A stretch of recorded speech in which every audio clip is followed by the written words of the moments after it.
full of outstanding and world-class vision and world-class this. I'm a real leadership geek, honestly. I've spent my whole career reading books and chatting to people. I just find the whole thing and the announcement, the way it's been announced, bizarre. If you could move away from a model where teachers are so intensely focused.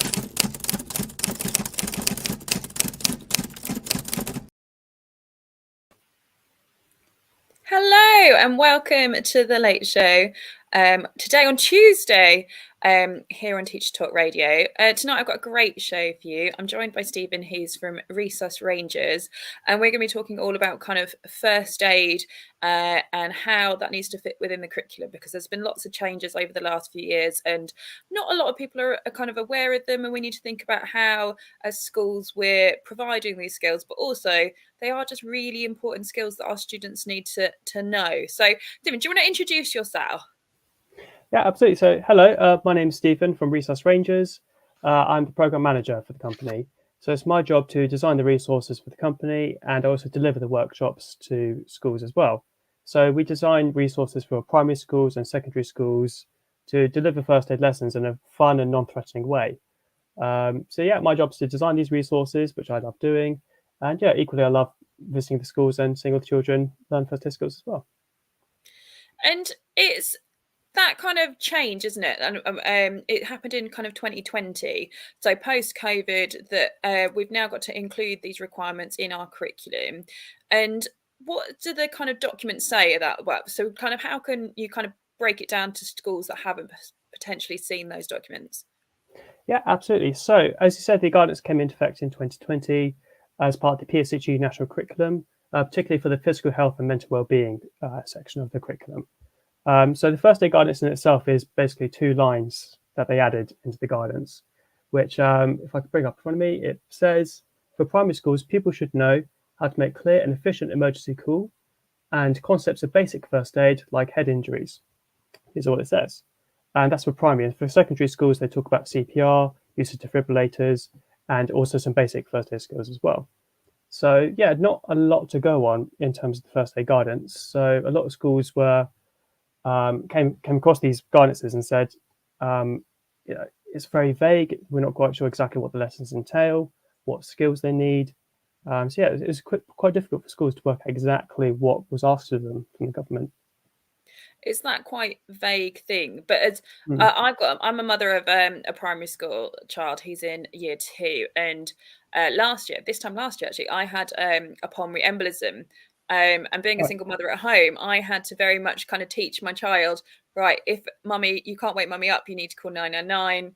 If you still can't wake up, then it's like you need to go across the road and go knock on the teachers. Luckily, I've lived opposite teachers, and I've got teachers the other side as well. I'm in a very teachery neighbourhood. It's like, go and ask them and go tell them that there's something wrong. But it wasn't until that happened to me and I realised that I was in quite a severe situation where it could happen at any point, that I needed to do that with my son, and he needed to have that kind of understanding of what that experience is. So it's quite a scary thing to teach them, but it is quite an important skill to kind of for them to know. And like I don't remember seeing them so much now, but I remember when I was younger, there was quite often like kids on TV that were like, oh, they called 999 because mummy collapsed or what have you. And it was quite like they would be all on This Morning, and it would be this kind of fun promotion thing about how amazing this kid is. But you don't really hear that happening. And it wasn't until I was thinking about this, I was like, is that because these kids aren't being taught to do that? Or is that because we're just in a tech savvy world and actually that's not happening? But I think actually since COVID, everyone is potentially a little bit more sick than they were prior to COVID because of all the complications. That actually this is really important, and we've kind of let it slip a little bit. Yeah, absolutely. Again, since COVID, I think health has become sort of the forefront of public consciousness at the moment, where we're very sort of, since that pandemic, we're very health conscious, thinking, what would we do if we were suddenly hospitalized? What would we do if we were stuck at home one day with just a 3-year-old? How would we get help? And I think that sort of came into effect as well.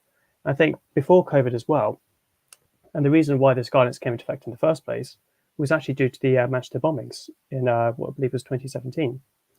And the inquiry that came out as a result of that was they said a lot of the people there didn't know a lot of basic first aid skills that could have been some help in that situation.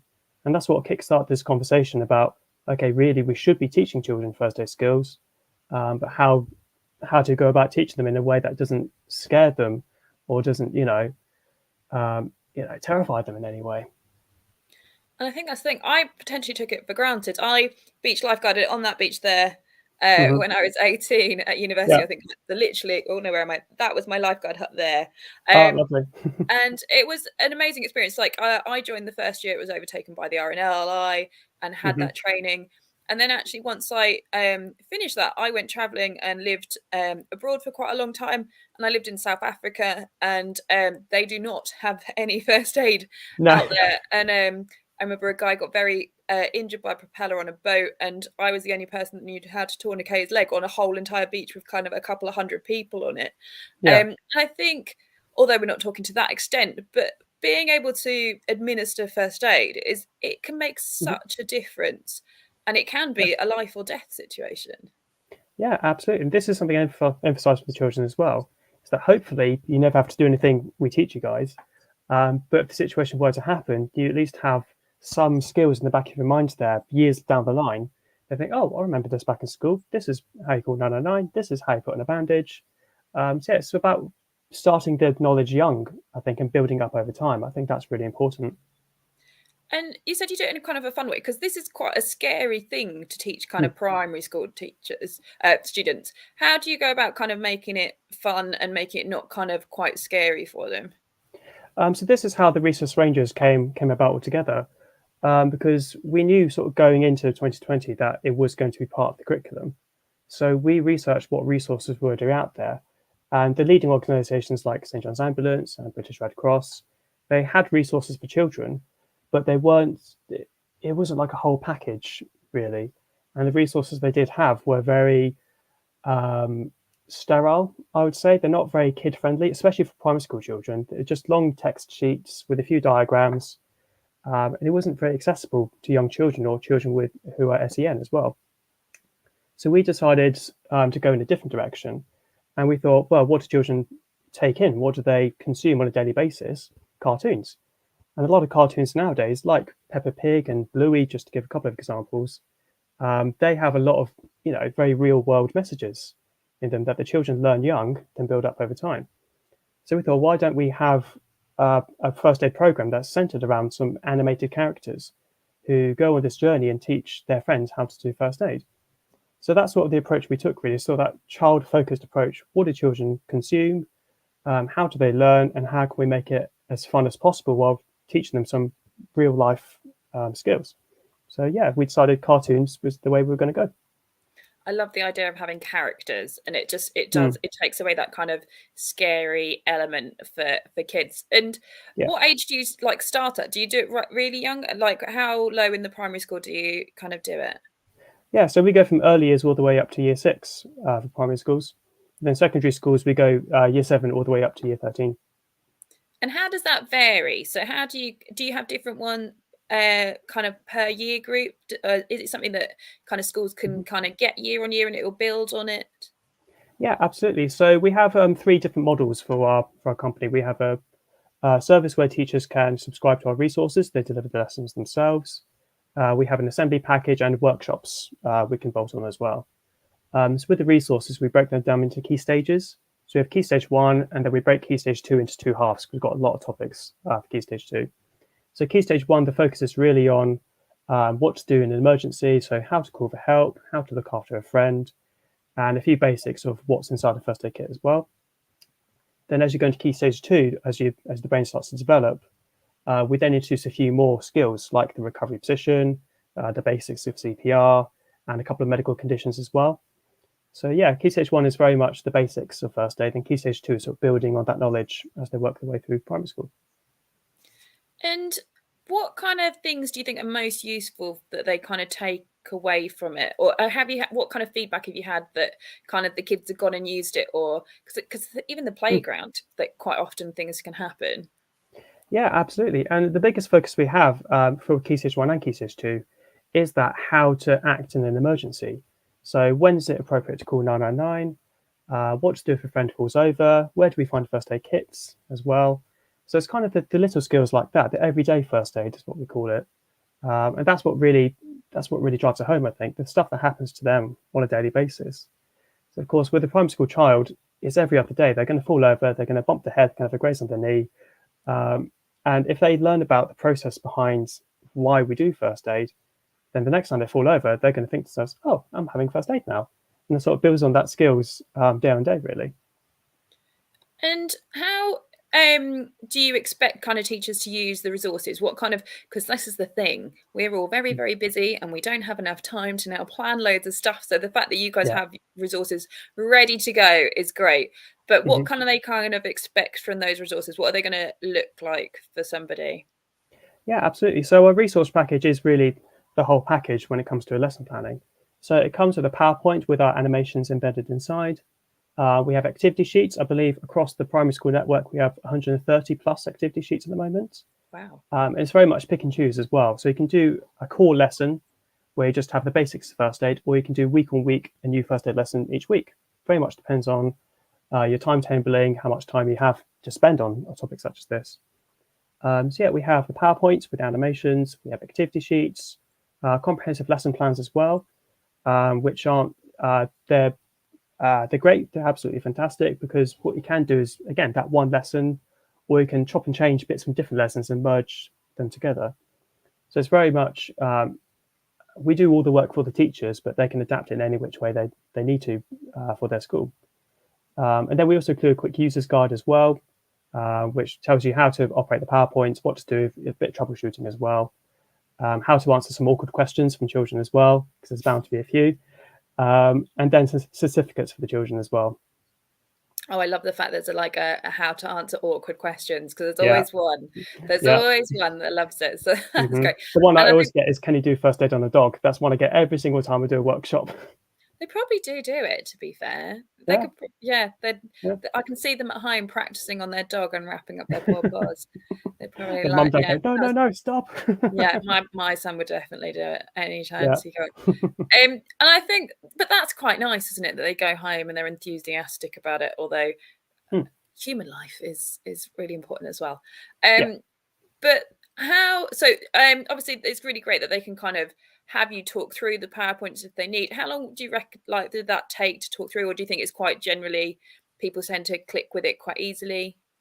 Yeah, the feedback we've had is very much they just load up the PowerPoints, have a quick scroll through, read through the lesson plans, and then it's pretty much ready to go for the teachers. We've not had any sort of difficulties with the program at all so far, which is fantastic. But yeah, teachers feel confident in teaching the lessons, which is great to hear. Well, that's going to be my next question, because I'm quite confident in teaching it in the fact that I've got all these experience and I love a story because I can help sell it. But for a teacher that doesn't really have experience in first aid, and then to go and teach that, how do they build the confidence to be able to do that? Yeah, absolutely. So so what we offer as part of a resource package is we can do an hour-long training session with the teachers as well, which isn't a first aid qualification at all. It's just talking through, this is what you talk about in this lesson. These are the basic skills you need to teach it. Some keywords as well. And the keywords and all definitions are put into the lesson plans as well. So it lessens the amount of time they're Googling before each lesson, really.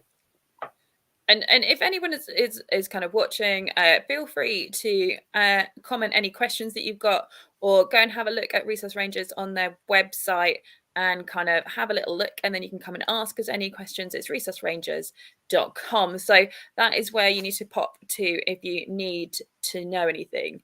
And I suppose for secondary schools, it's gone into their PSHE curriculum. Obviously there's a lot of things in there. How important is it, and how much time do they need to give to it, and how do you feel that this move and this shift of adding it in has kind of impacted the curriculum? Yeah, so obviously PSHE is such a huge topic to get through. A lot of schools that I visited are very, they're trying to dedicate as much time as they can to important topics that are added on year on year on year with PSHE. So first aid is one of those things, because it came about in 2020, it's one of those things where some teachers perhaps weren't aware it was compulsory, and other teachers are aware it's compulsory, but they simply don't have the time to deliver first aid lessons. So this is why we come in and we say we can plan them all for you. We can deliver as many or as few lessons as you like, as long as you are fulfilling your national curriculum requirements. So you find a lot of secondary schools are very interested in workshops as well. So they can dedicate one day, we come in, teach as many children as we can, and then that fulfills their requirement for them. And how many kids do you do in a group, and how long are those sessions? So for primary, we can fit roughly 60 students per lesson, and that lasts up to 2 hours, depending on key stage, with breaks. And then for secondary schools, about 45 students per lesson, and that again up to 2 hours, sometimes a little bit longer as well, depending on what they want us to cover. And how does that differ? Do you bring all the Resus? Is it Resus Annie? Have I remembered right? Yeah, that's it, Annie. I remember her. Yeah.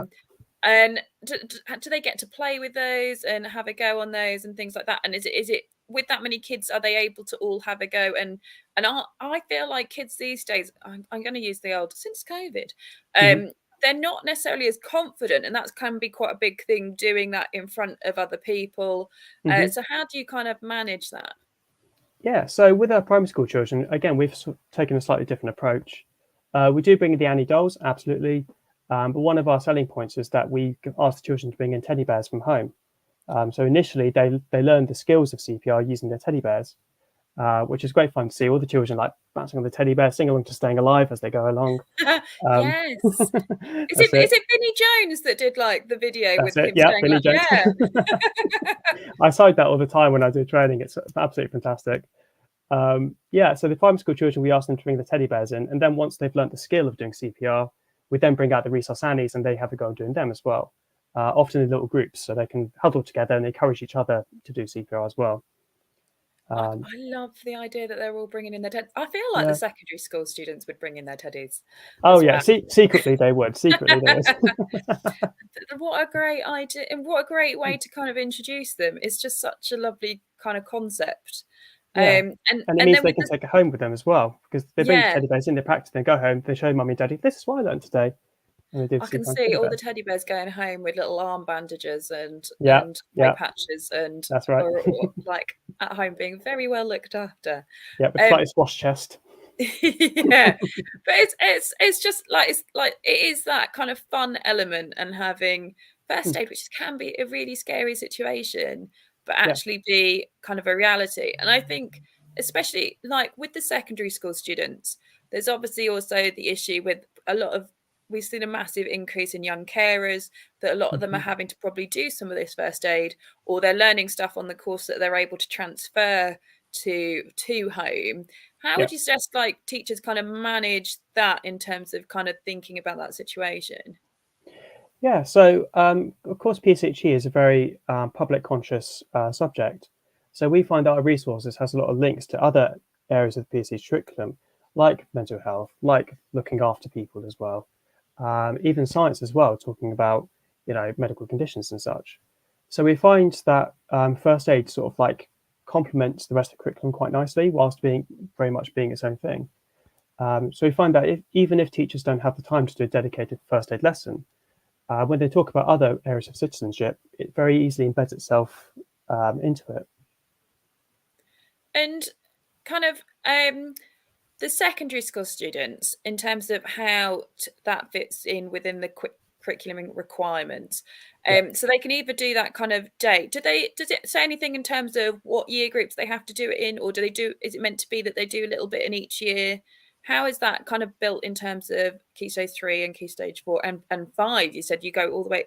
Is it a requirement for Key Stage 5? Because I didn't realise that. No, not up to Key Stage 5, but we figured a lot of schools have sixth form units attached to them. So, while we're doing secondary school, why not do the sixth form as well? Why leave them out at the end of the day? It's an important life skill for them when they go to uni. They're going to need it. Absolutely. So the curriculum says that people should know. So it doesn't specify Key Stage 3 learn this, Key Stage 4 learn this. It just says people should know, CPR, defibrillators, basic first aid skills as well. But our mission really as Resus Rangers is to have everyone in every school learn first aid, because it only takes that one person to make a difference. And in terms of kind of them being able to kind of practice and try it. So obviously you've got the dolls or for the primary, and then they've got the Resus Annies in the secondary. Do they kind of do you find that a lot of the schools then want to come back and do it again, that the kids are then more involved and want to, is there like different levels in terms of activities if kids want to learn more beyond what the initial session is? Because I found that at my school we have an enrichment club, so kids quite often dabble in things and get into it, and then they want to do it in more detail, if that makes sense. I was just kind of wondering what other options there are as well, if people kind of find that, because I find this is something that actually I've got quite a few kids that are in St John's and kind of interested in that, but they do it all outside of school, and there isn't necessarily that opportunity inside of school. Yeah, absolutely. So the way we operate both the resources and our workshops is we operate a spiral curriculum. So every year that we visit, each year group will learn a new skill. So for year 3, for example, they start off by looking at choking and asthma. Then year 4, they move on to talking about head injuries and broken bones as well. Year 5, talk about bleeding and sepsis, so blood control and infection. And year 6 then learn about CPR. So we build up year and year and year, and it sort of gets them excited. Oh, next year, learn about CPR. Brilliant. So yeah, we operate in that sort of spiral curriculum. Same for Key Stage 3 and Key Stage 4 as well. And I've got my friend who's a PSHE lead. She's messaged me a question. What are the biggest first aid challenges facing teenagers? So what do you think that they're kind of actually more likely to deal with? Absolutely. So as part of our resources, both resources and workshops, we do have a whole lesson on cuts and wounds, and it talks very specifically about stab wounds and injuries such as that as well, like broken glass. We also have a module on the effects of drugs and alcohol on the body as well, and how it affects the way we deliver first aid. So I'd say that especially drugs, alcohol, knife crime as well. So we talk about that quite a lot, and how we would help a friend if that situation were to occur. I'm going to embarrass my sister. My sister is a nurse practitioner, and I remember her training as a nurse, and her trainee nurse friend at uni were out drunk, and they came across somebody that had fallen over and had is it compound fracture, the open fracture? Yeah, I remember all my terminology. And they were trying desperately to help, but were a little intoxicated. I think they did help, but I just remember being like, oh, I don't know whether you should have helped. And I think that's quite interesting to think about. But I think, especially like in the news in terms of Wales, we had the stabbing that happened in the school last week. We've had also the previous stabbing that's happened. I think kids having weapons in school is on the rise, and that is a really, really scary concept. But I think actually kind of talking about the consequences, or what that wound looks like and what the consequences of that wound is, and how that could physically affect somebody is a conversation that we need to have with those children. I think they don't necessarily know the consequence of bringing these weapons into school and following through with that and seeing what happens. So it's kind of having that conversation and letting them really know the reality of what they're doing. But also really important that we're counteracting it and giving them those kind of tools to, if the worst case scenario does happen, that actually they're equipped to use it. But that is quite a sensitive topic. I mean, it's obviously, some of it's a little bit localized depending on where you are, how much you're experiencing that in your school. But how have you felt that that's like something that an issue, or something that's on the rise, or there's more questions from kids about that kind of area? Yeah, absolutely. As part of my workshops, I have visited a few behaviour referral schools as well.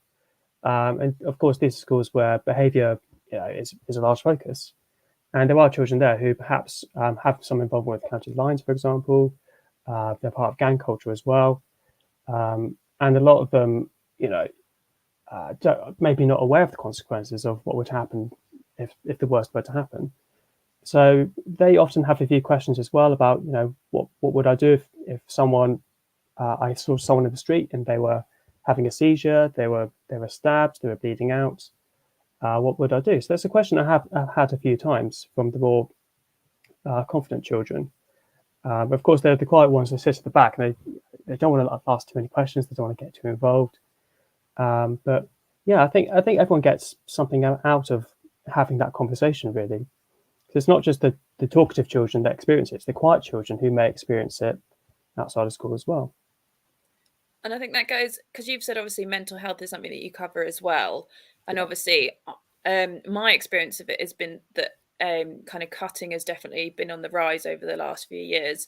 And kind of, I've very much taken from my first aid experience kind of to talking about kids and making sure that they're clean and that they are cleaning the wounds and stuff, and thinking about that in terms of from a safeguarding point of view, making sure that they have that equipment to be able to do that and they know how to do it. And I think that's quite an important thing, because obviously it's a really difficult conversation to have, but actually kind of educating these students in doing it so they kind of look after themselves, because some of them it is that release, and I've talked about it on other shows about student mental health, and I think it's a really difficult conversation, but actually that's a really important aspect that we need to talk about, even if it's not directly in that kind of you need to do this if you're doing this, but being able to teach them about how to kind of dress a wound and clean a wound and educate them on that, and no matter how big the wound and what the consequences are if you don't, is also kind of a really important thing. And these are such difficult things for teachers to kind of navigate. And I think that's where you kind of come in a really important. How do you find that you're able to support teachers in having these difficult conversations? As part of our lesson plans, as well as having the key words, we have a lot of different strategies as well, especially for these difficult lessons, like like drugs and alcohol, like the cuts and wounds as well. And as I said, we have that sort of FAQs part of the lesson plans as well. So what to do if this question is asked? How do you support that? And a lot of it comes down to safeguarding as well. So a lot of what we say is, if you are concerned about the questions the child is asking, of course, refer to your SENCO, refer to a safeguarding lead. So yeah, we discuss that a lot in our resources as well, how to keep not only the children mentally okay, but also the teachers as well. I'm going to put you on the spot. You might not be able to do them off the top of your head. Have you got any of the kind of examples for the questions of what to say if a kid asks you this? Oh, that is put me on the spot. So yeah, especially with cuts and wounds, we do talk about a lot of the effects of shock as well, and we say because when a body goes through shock, through hypovolemic shock with loss of body fluid, what happens to the body is, as it loses oxygen, the brain starts to shut down. And as the brain shuts down, sometimes the person can become very anxious, very restless, sometimes violent as well. So we talk about that list of signs and symptoms on the board. And then when we go through the lesson plan, it then explains that in a bit more detail. So what to do if you feel unsafe doing first aid. Do you take a step back? Do you call 999? So how to navigate dangerous situations, really. So that's putting a lot of detail in the lesson plans as well as the PowerPoints as well. And I suppose that's kind of one of those things in terms of it's knowing what to say at the right times, and kind of obviously it's easier if you kind of have your own personal experiences, but your own personal views as well. But do you have like kind of ground rules in terms of kind of how to broach certain subjects, or steps to kind of help teachers in that respect of, or ideas in how to kind of introduce those in a kind of lighter way to begin with? Yeah, absolutely. So starting with our lesson plans, at the beginning of each lesson plan, there's a section on ground rules within the classroom. So very much saying that this is a safe space for the children. They can ask as many questions as they like. This is how to combat the slightly more difficult questions as well. And then, yeah, we very much say if something concerning is being raised, of course, we refer to safeguarding. But yeah, otherwise, we very much make sure the teachers are aware that first aid is an emotive subject. So just thinking about how we can deal with those emotions, really. And in terms of student emotions, if a child does get upset, or is there, have you found certain ways that help prevent that? Or do you find that certain students will shy away from certain things? Or are there kind of sections that you find easier in smaller groups or breakout groups and things like that? Are there bits that are kind of, this bit might need a bit of kind of sensitivity, or you might want to warn these students about this bit? Or I don't know, in terms of the PowerPoint and the resources, I worked with a beach lifeguard that would faint at the sight of his own blood. Yep. Everybody else's blood was fine, but his own blood, he would faint. And we had a very tragic. I'm like not selling it. He cut himself climbing over a fence and fainted and landed on the fence quite painfully. So in that respect, because you do have those things that you have to, they're the extra little things that potentially you don't think about. Like, are there bits like that, any situation like that you've got warnings or things to think about within the resources? Well, interestingly enough, when we do our feedback about lessons, we do often ask, were there any difficulties in the lesson? And so far, we've not had any, because of the nature of our resources, especially with primary schools, because it's all cartoon based. If there is any blood, and there's one lesson where you see one drop of red, which could be blood, could be ketchup, it could be anything for the children. That's the only time where they see any. I don't want to say gore, but they don't see anything worse than that at all. And then for secondary, my rule when creating the resources was I'm not going to have any blood in any of the PowerPoints, because the point of these lessons is to educate them about first aid, not to train them to be fully qualified workplace first aiders. It's about giving them the necessary tools and the skills and the confidence to do first aid. So my thing was, if I'm showing, a person bleeding out on the PowerPoint, how is that productive for especially the sensitive children who are going to see that, think, oh God, and then start a domino effect around the classroom. Again, my rule with secondary schools was I'm not going to show anything very graphic. I'm going to talk about the effects of it, absolutely, but I'm not there. We're not here to scare children at all. We're here to educate them at the end of the day. That's really lovely, because I very much remember my early first aid training just being like loads of gory pictures and being like, what are we watching? I mean, I was quite intrigued by it, but there's always going to be that kid that is going to be intrigued by it. And especially when I went on to my first aid training later on, I was trained by a paramedic who was the first person that drive post the London bombings and saw the bus explode in the background, and then went and dealt with that, and had to, where I live quite next to the Buckton power plants, and they were actually like, well, actually, this is really important for you guys, because if that was to be attacked, then we'd need to consider that and what we do in our area. And I think it is that kind of getting that experience is quite interesting. But do you guys work, am I right in saying that you work with like local kind of paramedics and other people, and you can sometimes get them into schools or help connect in that respect?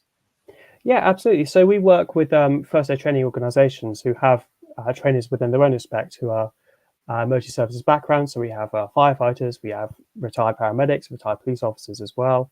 So we very much reach out to their network, and we ask them, how would you go about delivering this to children? What's your experience in this subject as well? So yeah, all of our information is very much coming from that network. That's really great that you've able to kind of access all those people and kind of help with their knowledge. And is there bits in there as well, because in terms of career aspirations and what they need to do if they were going to look into that area? Because I know that's quite a big topic as well on a lot of Gatsby benchmarks, being able to tick another box, and like you can cross it off, like, oh, does it have this in there? Yeah, absolutely. So in terms of our resources, it's very much focused on practicing first aid. But we do offer assemblies as well, which can be online, and we can bolt them onto day live workshops as well. We have a couple of assemblies. One of them is, the emergency services, how to call 999. And then the second one is very much focused on the careers and first response. So we talk about what it takes to become a paramedic, how to work in a call center as well, so how to take a 999 call, and how to be a community first responder as well. So working with St. John's or Red Cross, for example. We talk about a wide range of careers and first response. That's great. And in terms of your reach, you can go anywhere in the country. You've even we'll go over. Nathan might be listening. He's our Welsh correspondent. You've been over to Wales, and you can go anywhere in the country. Yeah. So, for example, tomorrow I'm off up to Leeds, and then previously I've been to Newcastle, Manchester, Liverpool, going to Devon soon. So it's great being able to go national with this program. I have this image of you on your train with your teddy bear ready to resuscitate. Yeah. Get funny looks from everyone walking past. He's taking his teddy on a train again. But yeah, doing Craig Danny's next to me. And in terms of like going back a little bit to the primary school, are there any Mhm. kind of other? I know you've got these characters. Can you tell me a little bit more about them and any other Mhm. kind of fun ways that you engage the students? Yeah, absolutely. So we've got 4 little characters, which I absolutely love. They're fully voice casted as well. So we brought in real life primary school children to bring these characters to life, which they're very excited about. We showed them the characters, went, that's me. So we've got 4 little characters: Louise, Jake, Farah, and Leo. They're all a mix of backgrounds as well, and they all share a common goal, and that's they want to help their friends. So at the end of each first aid lesson, there's a little animated sort of quiz, I suppose, where each of the Resus Rangers come across a first aid emergency. So the first one is a friend's fallen off the swing at the playground and he's grazed his knee, so they want to go find a first aid kit and help him out. And then they go off on a little adventure with their teacher, and the teacher collapses, so they need to put her in the recovery position. Then we have one on CPR as well. So they're very much sort of going a little journey to the Resus Rangers. And because it's sort of by children for children, really, so they listen to each other, which is a lot nicer than having, someone who's 50, 60 odd sort of talking down to them saying, you do this, you do this, you do this. Where it's nicer for the children to relate to each other, I suppose. I was going to say, no offense to St John's, but I very much painfully watched them deliver some quite unexciting first aid skills. And that's the thing; it is a Yeah. really serious thing, but also it can be fun. And I think that's the thing: if it's fun, you're more likely to remember it, and then Yeah. that's the bit that's going to kind of benefit them. But I feel like I was that teacher. Because I originally got a DVT before I got my pulmonary embolism, and I was warned that the pulmonary embolism might happen. And I was literally to my classes, right, if I collapse, who is the responsible one in this class that is going to go and get somebody? And I assigned somebody in every class just in case. I think they thought I was mad, but I do swear my year 9's on a period 5 on Friday did give me that pulmonary embolism. I was like nearing the end of the lesson, I was like, I can't breathe. I need to leave and go to hospital now. Have a great weekend, kids. I survived. I made it. It's always a trooper. But it is one of those, like, I didn't, and this is the thing, I think, with kids and today's technology, it's very easy to Google and kind of go down that rabbit hole of kind of what different conditions are and what I've got a headache. Oh my gosh, I must like have cancer. It's that thing. So how do you kind of counteract the myths and things like that?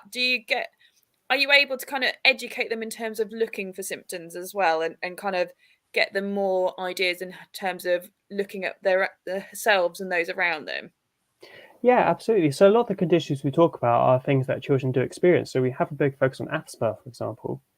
So we talk quite heavily about, the effects of asthma, what it looks like, and what to do if someone's not breathing properly as well. So we talk a lot about, how inhalers work, because children are very fascinated when I bring out the inhalers in the workshops. Where can I have a go? It's like, don't put it in your mouth, but you can have a look. They're very fascinated by these various conditions, and if they have them themselves, they really relate to them. They get really excited that they're learning a bit more about their own body, really. So we talk about asthma quite a lot, diabetes as well, because those cases are on the rise currently in the UK. So we talk a bit about diabetes now, how to recognise it, what to do if you're low blood sugar.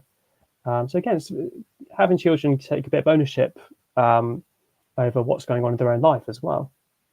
I think that's quite nice, and it's kind of like normalizing it as well, because quite often kids will see other kids with conditions, but they won't ask the questions because they don't, or they'll talk about it but not ask the kid directly or make assumptions. So it's quite good when they kind of ask the questions and get the correct answer. And until now, there's not been the space to have that in a lesson, really, because that wasn't part of any other aspect of, apart from science, perhaps. So it's nice to actually have a dedicated lesson to it, to say, this is what it is, this is how we treat it. It's very manageable, so it's good for the children to hear that, you lead a normal life, I suppose, but every now and then you have a puff from your head when you feel out of breath. And I think that's the thing as well, because especially with diabetes, I've know the last few years I've taught kids that have got apps on their phone and they beep when they go to a certain level, and other kids don't necessarily. I'm like, they need to leave the lesson, they need to go do this and sort themselves out, and they'll be back. But some other kids don't kind of necessarily understand why that kid has allowed their phone out to track it, and nobody else has allowed their phone out. Why they're allowed to kind of leave the lesson all of a sudden. I think it is kind of getting them to understand it. And the other one, which I feel like is on the rise, that's kind of an important one, me personally, is allergies as well, and nut Yes. allergies. Because obviously we had the young girl who bought the sandwich and then went on the plane, and the Yeah. laws has changed in terms of making sure Mhm. people are aware on terms of food. And my own niece has a really severe nut allergy. She's had 2 reactions at school, Mhm. where she's ended up in A&E because somebody has brought in peanut M&Ms and Yeah. opened them at the other end of the class, nowhere near to her, and has Yeah. still had a reaction. And I feel like had those students been educated properly on Mhm. first aid, on kind of the severity of reactions and how these things happen, then Yeah. that kid might have made a more subconscious decision to not bring them into school and not do that. So I Yeah. think it's also kind of, by doing these kind of courses, it's prevention as well, and it's really important in that respect, because you don't want to be on the receiving end of something like that. No, absolutely. And I believe it must have been last week was Allergy Awareness Week. One of the schools I visited asked me, "Can you do an assembly all about allergies? Because we want the entire school to learn about it." There were a few students within the school who had EpiPens. They had severe allergies. So we stood up in front of the whole school. I got some children out. We got some training EpiPens out, and I showed them, this is what happens during anaphylaxis. The whole body starts to swell. You start to rash. You stop breathing. So yeah, we tell them, you call 999, you find a teacher, they bring an EpiPen, and this is how you use it. So sort of dispelling the sort of myths around it as well, dispelling the anxieties around it. So teaching people, this is what it is, very plain and simple. You call 999, you grab an EpiPen, you sustain them until the ambulance arrives. I think that's it, isn't it? It's that Yeah. opportunity for them to ask questions, but also to have that really informative chat Mm. where they kind of, in a really fun way, are learning about quite dangerous things. Yeah. It's such an important Yeah. topic, and I'm so glad that it is now on the curriculum. But it is that thing that it shouldn't be one of those things, oh, we'll just shove it in and we'll do a lesson that's kind of downloaded Yeah. off somewhere. It needs to be done properly, and it needs to be done with care. And it's great that there's kind of Resus Rangers out there. So if you want to find out more, pop on to resusrangers.com and go look at all their resources on there. You can find out everything you need to know. So if you've enjoyed tonight's show or you're listening back, then do go and pop and have a look on there. Or if you're listening live and want to ask a question, then please do pop one into the chat, whichever platform you are listening on. Do feel free to ask those questions.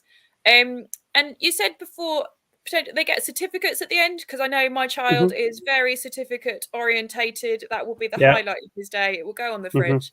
Yeah, the fridge, absolutely. Do the secondary school students get that as well? Do they still get excited about it? Yeah, absolutely. Again, secondary schools, they bring the tellies they wanted to. They love the certificates as well.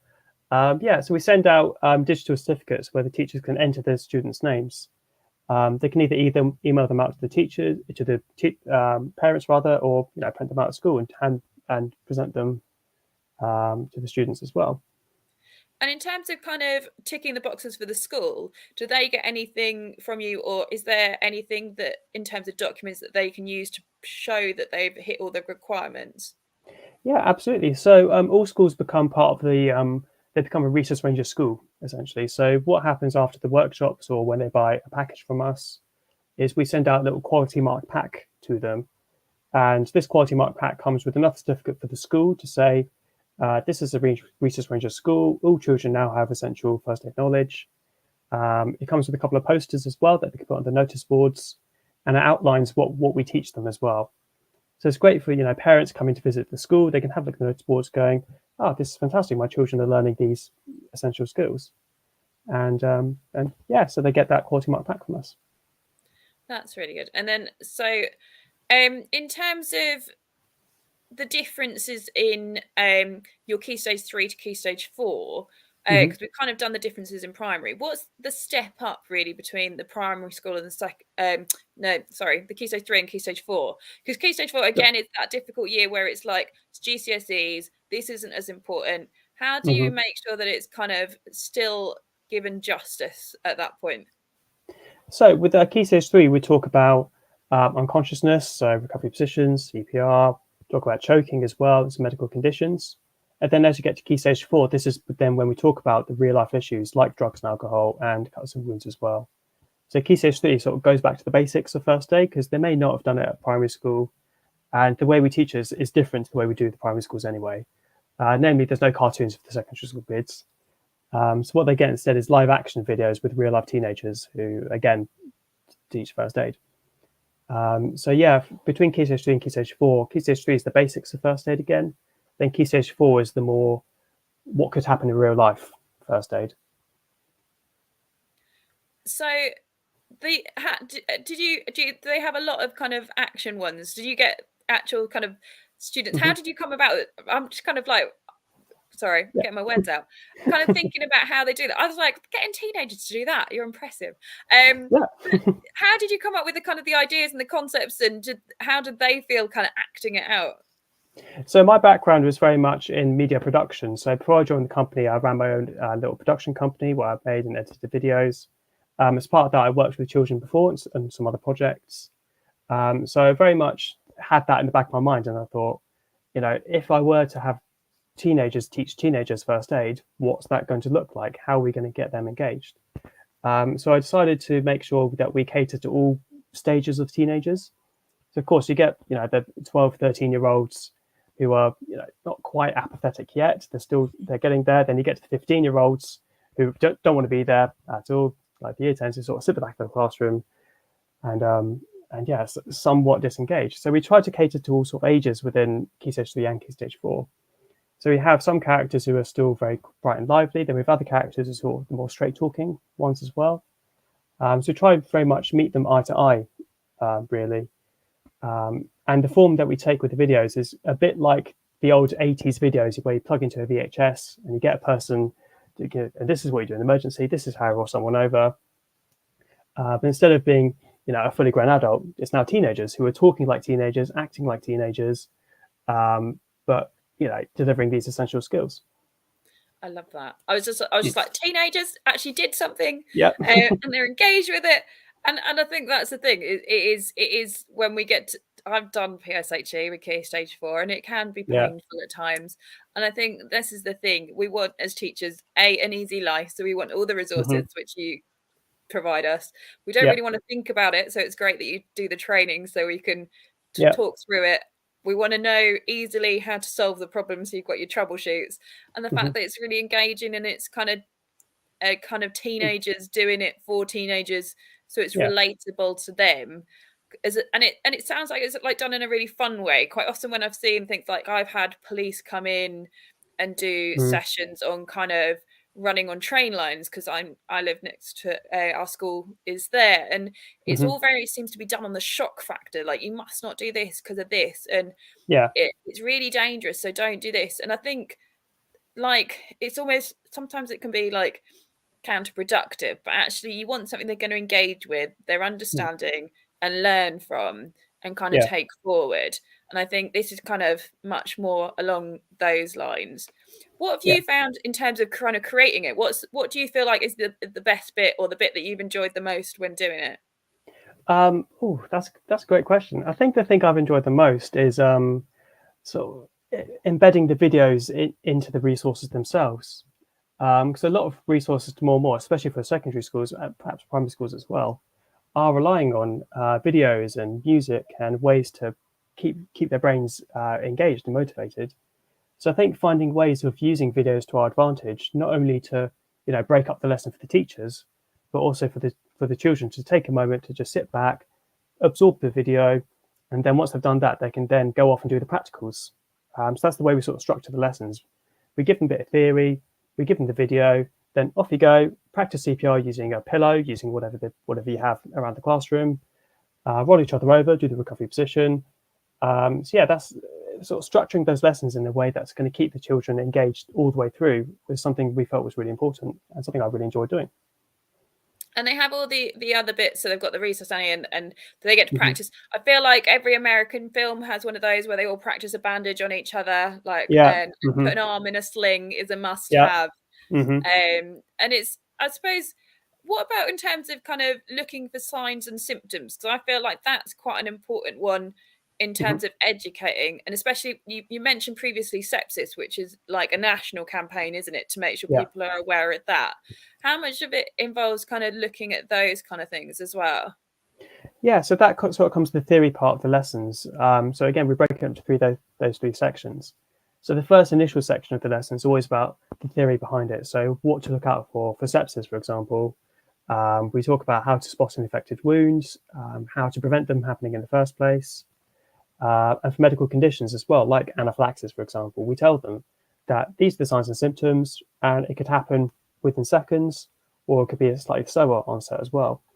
So yeah, we do have a lot of emphasis on fact finding and triaging a patient as well, working out what's wrong and who to go to first. And in terms of kind of making it adaptable and scaffolding it for different learners, how do you make it so that SEND students can kind of access the learning as well? Yeah, so what we've done with the PowerPoints is we've enabled teachers to adapt as they see fit. So they're able to change the font size, the colors as well. So in terms of the resources, it's very much down to the teachers and how they can adapt it to suit their children's needs.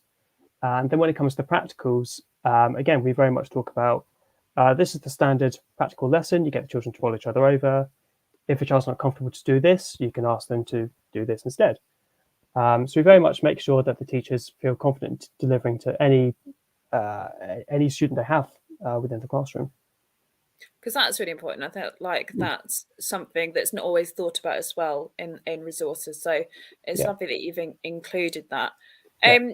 Is there anything else that you can think of in terms of navigating the site or finding the resources, or if they've got any questions, how to get in contact with you and kind of ask, or how schools can inquire as well in terms of availability and things like that?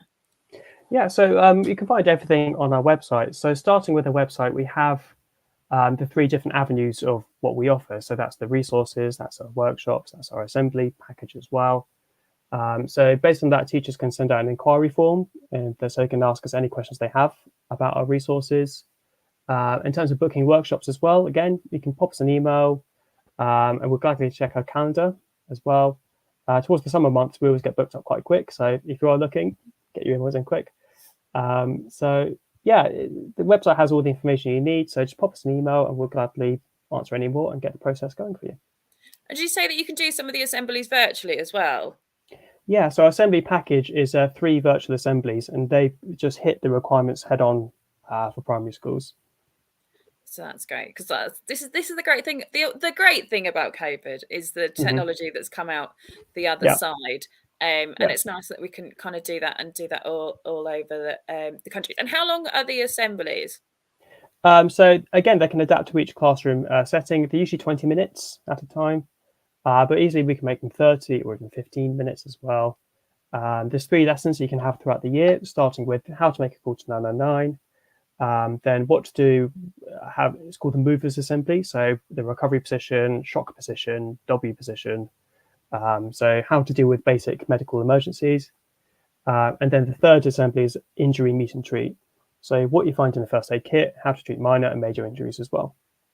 So that's nice that you can kind of get them as a step, but you can pick and choose when you deliver them. Yeah. So that's great. You seem to be very much like, what is schools wanting and how do we make it fit within that? And it's nice that it's kind of adaptable and changeable within that. It's one of those that, in terms of the curriculum, how much do you feel like that you wish that there was more detail in terms of what schools should do? And do you feel like there should be more that could be added, or do you feel like actually this hits all the curriculum requirements, but actually we go well beyond what they're asking us for? Yeah, absolutely. I think especially for primary schools as well, it's very, again, those 2 lines are so bare bones. I think making an emergency call, fantastic, great score. I'm so glad they specified that. Then the second line is dealing with a few basic injuries, such as head injuries. Again, head injuries, especially for primary school children, is something that we're really, really focused on. But yeah, I would wish that the guidance had just a bit more specific, so schools are aware that children should learn how to deal with an unconscious patient, what to do if their friend has an asthma attack. So yeah, especially for primary school children, I wish they would be a bit more specific. But I suppose that's a good thing from our perspective. We can say to schools, these are your requirements, you deliver these lessons. But if the children are engaged and motivated, we have all these other lessons as well. So they're more than happy to just hit the requirements, or they can have a whole first aid education that the children really enjoy. Is there an area that you find that children are most interested in? Is there like a bit that they ask the most questions about? CPR. It's always CPR because they see it in the TV shows and the movies. Yeah, they absolutely love talking about CPR.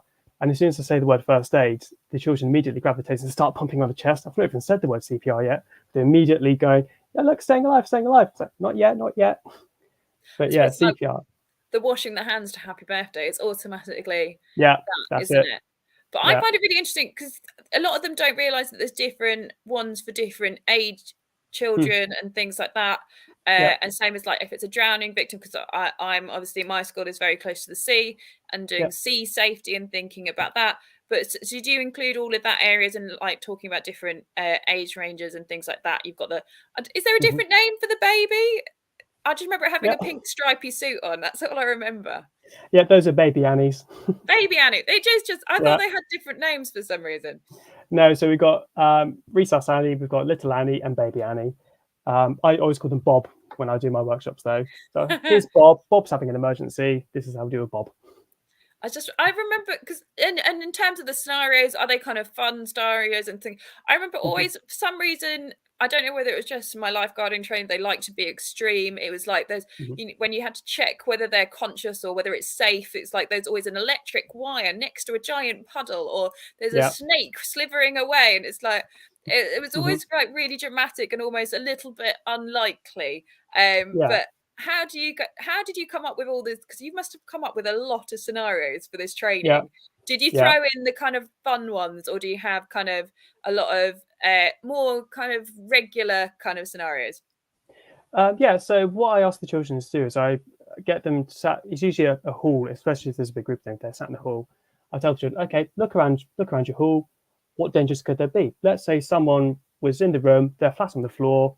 We don't know why they're on the floor. So have a look around. What could have happened to them? You know, they could have slipped on some water. Perhaps they fell off the climbing frame. Perhaps they tripped over a chair. I get the children to just say what they see around them, because those are the likely things they're going to injure themselves on. And then in terms of the resources, one of our lessons is all about recognizing danger. And as part of that, we've mocked up we've mocked up a living room and a playground and littered it with lots of different things in the home and in the playground that could be dangerous, like a broken seesaw. We've got sparking cables near some water, as you said, balls by the stairs. Lots of different like household dangers that hopefully when they go home that night, they're going to say to parents, oh, that's unsafe. That's not safe. So annoy the parents, but it's great for them. I think that's it as well. It's kind of thinking about all the scenarios that could happen that haven't happened, but also thinking about kind of the most common ones that they're going to come across. And I think it's easy, isn't it? Especially when you're young, you automatically think of first aid as all the extreme things of like a car crash or something like that. I mean, because we were, as beach lifeguards, trained up as first responders, and we happened to, purely by accident, we had to train on a Thursday morning, and 3 Thursday mornings in a row, we were the first people on car crash every time. And then we ended up doing work with the fire brigade and learnt how to cut off the tops of cars just in case, because that's normal. But it can be this kind of snowball that as soon as they've experienced something, it kind of ticks that kind of intrigue box, and they can kind of learn more about it. And I think this is the thing, unless you've got that experience or had that experience, you don't really have that background. And it's nice that there's somewhere to go for teachers to kind of get that information and be able to deliver it correctly, but in that really kind of fun way. So I'm just going to thank you very much. We've been chatting away. It's been an hour already, flying by. And thank you for everybody that's watching. We've got over 1,000 people watching us live right now. So if you have got a question, we're going to give you a couple more minutes. If anybody wants to quickly message in a question before we finish, then feel free. But it's really important that schools are ticking this, and it isn't just a tick box exercise. It's done well and it's done correctly, and that the kids are getting something out of it that is going to make a difference. And like you said, it is really shocking when you think about, like you said, this kind of came about because of that bombing, that actually people didn't have first aid experience. And I guess because I've always had that, I've never thought about, if I'm in a situation, I'm not like that person on a plane when they go, "Is anybody a doctor?" And I'm like, "Yeah, me." No. But like, I do feel like I could genuinely help in that scenario, and Yeah. and children will feel the benefit of it. Like I said, I have got a very, very avid Year 11 who's a St John's ambulance and does it like avidly all of the time. And if there's a kid that's feeling faint, I'll be like, can you go and take them and have some fresh air? You walk with them in case anything happens. Or if anybody cuts themselves, he's like, I ran and get the first aid kit and like, is the first person there? Like, you need to use this and then you need to use that. And it is something that they can get really passionate about, but it's really important that it's done in an exciting way that isn't gonna kind of put them off wanting to learn about it. And I think Resus Rangers just looked absolutely great. And I really want to see a whole classroom of kids doing first aid on their little teddy bears. That image is going to stay with me tonight as one of my favourite things that I've learned about. If anybody is interested, like I said, do pop along to the resusrangers.com website, go and have a look at all their resources. They've got amazing resources, so you can get your lessons and they can ask you guys to kind of run through them and how to deliver them. You also do the workshops yourself, so you can go in and deliver them. You can do a whole day and cover loads of classes if you're a slightly bigger school, so don't feel like you can't. If it's only for little schools, you can fit everybody in there, and you've got your assembly packages as well, which they can spread out or kind of deliver. You can add those onto the package days when you do the training as well. Yeah, assemblies, we can do them as part of it. So we could do a live assembly in the morning for all children, or you can have the online assemblies throughout the year as well. So it's very much depends on, the time that you have, the resources you have. We're here for every school. And just thank you so much for giving up your evening and chatting to me about it. It's been great. Thanks for having me. And like I said, if anybody has any questions, do pop over to the website and send Stephen a question if you've got any. And I'm sure they'd be more than happy to answer them. And maybe your class can be resussing teddy bears soon and enjoying that. What a great lesson. And the kids would just love it. So thank you so much for joining me. And thank you, everybody that's watching and listening. And I hope the rest of your week goes really well. Great. Thank you very much. Full of outstanding and world-class vision and world-class this. I'm a real leadership geek, honestly. I've spent my whole career reading books and chatting to people. I just find the whole thing and the announcement, the way it's been announced, bizarre. If you could move away from a model where teachers are so intensely focused